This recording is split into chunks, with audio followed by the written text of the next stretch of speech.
kama kuna kitu inachanganya watu wengi, especially wazazi ama wanafunzi huko university, ni HELB na HEF. Wanashindwa which one is which.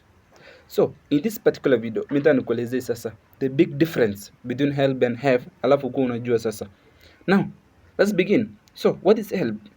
HELB ni loan inapewa kwa students, most majorly university students. Wanapewa hii loan waweze kujisustain na eventually watakuja kulipa the moment watapata kazi. So hii HELB iko mara mbili.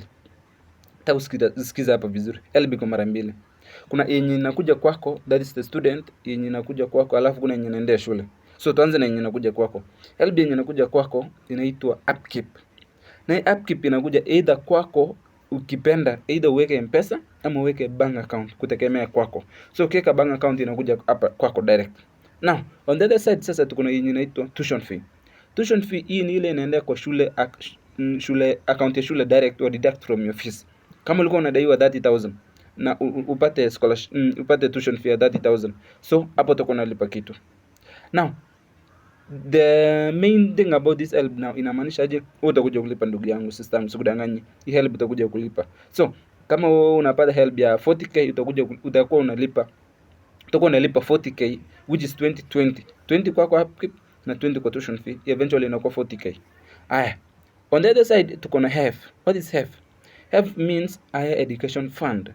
Hii ni ile pesa inatoka kwa serikali direct, or you can call it HEF or you can call it scholarship. So hii scholarship inaenda shule direct, inakuwa subtracted from your fees. So hii inakuwa deducted from your fees. So ukiwa public university uko na privilege kubwa sana. You know, ukiwa public university inamaanisha you receive both HELB and you receive HEF. Hapo unaelewa hapo. Ukiwa public university unapata HEF na unapata HELB. Unapata scholarship ya serikali na unapata HELB. HELB nimekuambia ni zote mbili hizo, upkeep na scholarship. That's the advantage. Now, on the other side sasa ukiwa private university.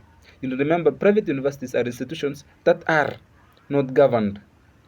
They are governed by the Ministry of Education, but they are not financed by the Ministry of Education. Labda naelewa hapo. So private universities ni zile zinajisimamia. So zikijisimamia inamaanisha aje? Serikali hawalipi hapo. So wewe ndio una finance. Inamaanisha utapata HEF, utapata scholarship ukiwa private university. Utapata only one, that is HELB. Utapata both HELB, that is scholarship, and utapata that is upkeep and tuition fee. So that's the main difference between HELB and HEF.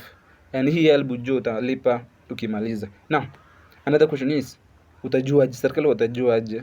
Yani HELB na HEF watajuaje yenye unafaa kupata?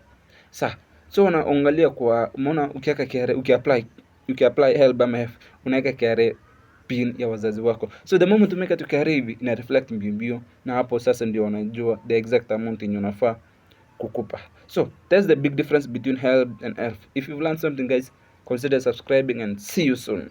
God bless.